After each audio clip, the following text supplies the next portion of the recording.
Hello, my name is Leigh Ruxton. I'm a stutterer.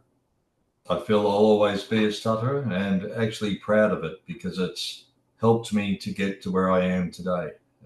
Presently, I'm flying with RFDS as a pilot.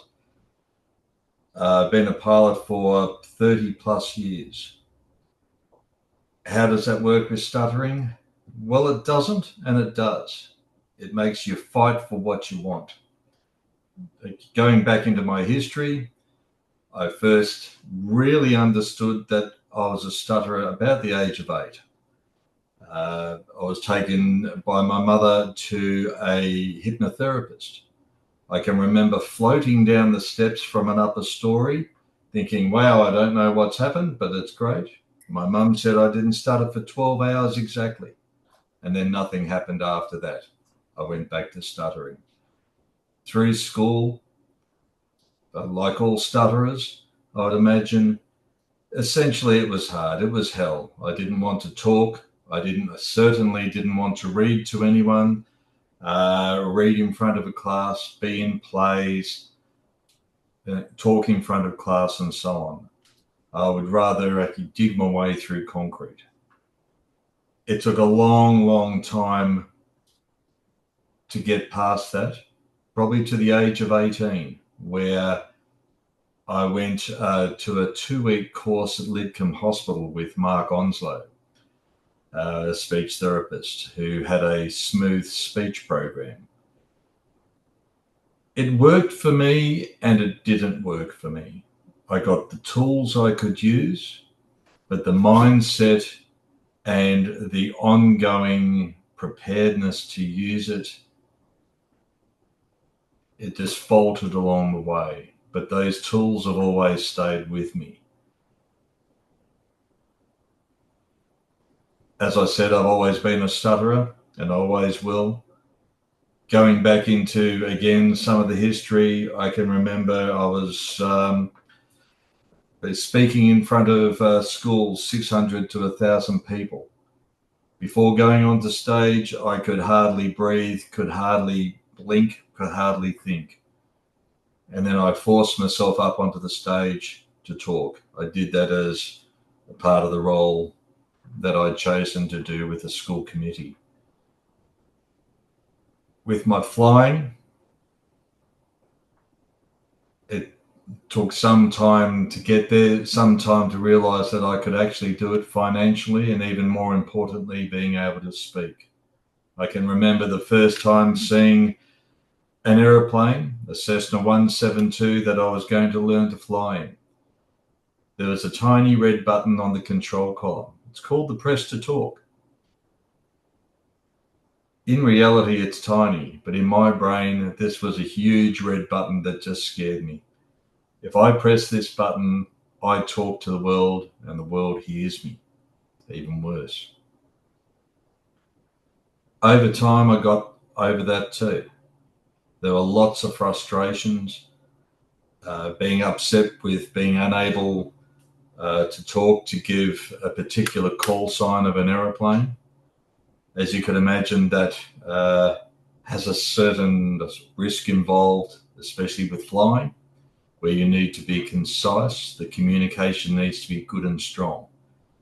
I worried for a long time that my stuttering would affect that and affect my ability to be a commercial pilot. I've become a chief pilot of a couple of companies. Again, running courses in front of large groups of people, from young pilots to experienced pilots, to other management, to outside sources, and conducting seminars and so forth. I got to a stage where I would laugh at myself prior to starting a talk, a group thing, thinking, well, I'm a stutterer and I'm doing this, and I chose to do it. These days, as I said, I'm flying with RFDS. I've been flying aeromedical aircraft about 15 years. Very comfortable flying now, very comfortable talking, more importantly. The change really came for me when I probably got angry or upset about the whole stuttering thing, about allowing it to rule my brain. Hard to explain. But I got to a point where I basically said, stuff it. I just kept talking. I kept choosing to do the things I wanted to do. Then I thought, right, I've chosen to do this thing. I now need to work out how I'm going to do this thing as a stutterer. Each time I was able to muddle my way through. One thing I found, even these days, is a great help with nerves, stress, even if you like, is a breathing pattern, apart from smooth speech, which I find is fantastic, is incredibly helpful when I'm doing something like this. I should be doing better, but that's how it is. But in the heat of the moment, either in a hard and fast type of conversation or in a meeting, delivering a speech of some kind, flying in an aeroplane under pressure, your speech speeds up, your processing speeds up.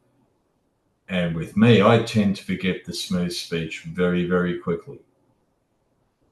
One thing that helps to center me is breathing. And the astronauts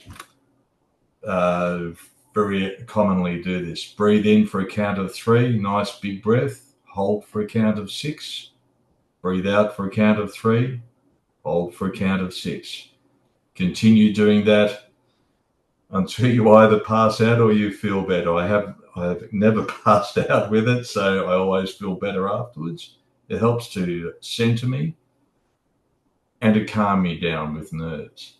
I find that a huge help during checks, during very stressful moments. I mentioned a couple of times that I haven't allowed stuttering to rule my life. Easy to say now when I've got to a place where I'm happy doing what I'm doing, I'm confident doing what I'm doing, and I'm confident doing what I'm doing and speaking. If you had asked me when I was 16, 18, 20, I would have tried to laugh and probably stuttered. I still do, as in stutter. I try to laugh a lot as well. But again, I don't allow it to affect my life. I don't allow it to make the decisions for me. I found with doing that, I chart my own course. I don't allow this thing that we all have to rule me. For any pilots out there, for any want-to-be pilots that are stutterers, I've met a number of people who are stutterers and exceptionally good pilots. I work with a doctor who's a stutterer, and he has a very strong stammer, and he gets on with his job. We can do it. I can do it. Anyone can do it. Thanks for your time.